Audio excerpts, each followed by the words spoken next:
Today, guys, I'm going to be going through the new best strategies so you guys can win every single game inside of Roblox Bedwars. Also, subscribe. And the first best strategy that you guys can actually do is going for the bed pointing so you guys can get an insane supercharged generator. Now, this strategy, as you can already guess, involves a lot of bed breaking. So basically, what you need to do this strategy effectively, you need to first rush your opponents, and then you need to get an axe. After you take out your opponents, you absolutely destroy them because you're the best player in the game, obviously. You just go ahead and you buy an axe. You buy absolutely everything that you need to be able to break beds. So you buy an axe, you buy blocks, you buy everything, okay? And then you go rush everyone else's bed and try and get as many beds as possible before the bed planking goes away. If you can get up to 80% supercharged generator, you are going to be absolutely stacked on iron. You're going to be able to buy so much stuff. And if you end up getting a tier 3 generator as well, you'll be able to absolutely farm the heck out of those emeralds. This strategy is especially good for solos because I find myself needing a bunch of resources all the time. And even if I end up dying or getting killed or something like that, I can always just respawn, collect the iron, and go repeat the cycle. Honestly, I don't even focus on kills when I'm doing this strategy up until I get my generator to at least 50 or 60% supercharged. Because that way, I'm going to be outgearing my opponents like crazy because they're going to be so broke and have no iron. And I'm going to be super rich with all of my iron resources. Alrighty, guys, I think the best strategy that you guys can use is a very good one if you want to deal lots of damage to your opponents, and that is getting the diamond sword early game. Now, ever since the era system came out, ever since season 9 came out, the diamond sword has been brought back for really cheap, which means you only need 4 emeralds, you don't need any diamonds, and you can instantly go get a diamond sword. So that means you can technically get it really early on if you're smart about it. Now, you obviously can't start the game off with a diamond sword, all right? You actually have to eliminate your first opponent if you're playing solos or duos. Basically, then you need to rush either side of the emerald generator. By then, at least 1 emerald should be there. And then after collecting the emeralds, going back to your base and depositing the emeralds into your chest, you then need to go to mid to collect the last 2 emeralds, and that'll give you a diamond sword. That way, you'll be outgearing your opponents enough to where you basically can't die unless you get outgeared by armor or a bow.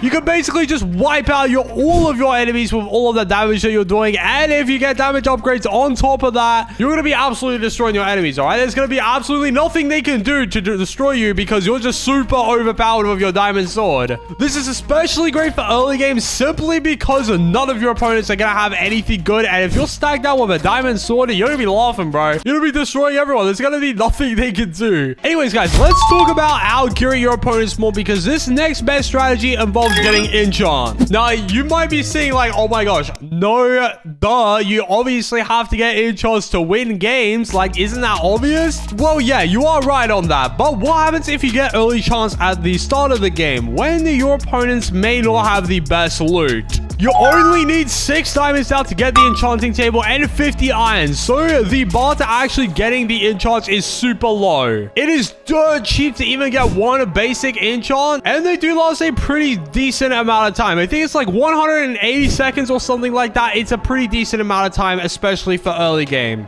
You just need to get 6 diamonds, and that is really easy to get if you do wipe out your first opponent and rush mid, or if you wait until the diamond guardians. It's so easy to get 6 diamonds now. And literally after you get that second era upgrade where you get the enchanting table, if you go spend 50 iron, if you get like a good enchant like fire or lifesteal, you're going to be absolutely destroying your opponents. Now, this focuses less on having great gear and more on just like outplaying and outsmarting your opponent, because even if you don't have like iron armor or a diamond sword or anything like that, if you just have an iron sword and you have fire on that iron sword, or if you just have a regular bow, you're going to be doing so much extra damage to your opponent that it's not even going to matter that they have armor. Definitely take this strategy into consideration, okay? Because it's a very slept on strategy. A lot of people don't worry about enchants in solos games, and that is a big blunder. Anyways, guys, let's talk about the 0 mobility iron rush strategy. Now, guys, if you are using some sort of mobility kit, you can obviously do a 0 iron rush with some of the maps. Now, this is where it gets a little bit tricky, all right? Because the mobility kits are really good for doing zero iron rushes, especially in solos and in the 1v1 win streak game mode. But not all of the maps have this, all right, guys? And this is where it gets a little bit tricky. Most of the time, and I mean most of the time, you do need to only spend 8 iron on getting 16 blocks, and that'll be plenty. You will be able to rush your opponents as well as get out of your base. But you will need some sort of mobility kit, whether that be the Electra, the J kit, Void Region, just any mobility kit, any kit that launches you forward, you could do this strategy with. Now, obviously, this does work better on the win streak 1v1 game mode, but if you're playing solos, you can do this as well if you're able to rush diamonds with the 8 iron blocks. If not, though, you can still rush your opponents for fairly cheap. It's not going to be as cheap as 0 iron, obviously, but you'll still be able to budget your iron a little bit more carefully, and you'll be able to rush your opponents. So that's pretty good. And that leaves plenty of room for you to get leather armor later down the line, and it just makes it so you can out your opponents a lot sooner. Anyways, guys, I want to talk about managing resources again, okay? Because there are a few really sneaky kits that actually give you some crazy advantages in solos, and even in win streak 1v1 game mode if that's your thing. Now, I'm talking about the Freya, the Ember, and the Illumin kit, okay? These 3 kits in specific replace the Diamond Sword with another variant of the Diamond Sword. They all do the same damage, and they're all slightly priced cheaper.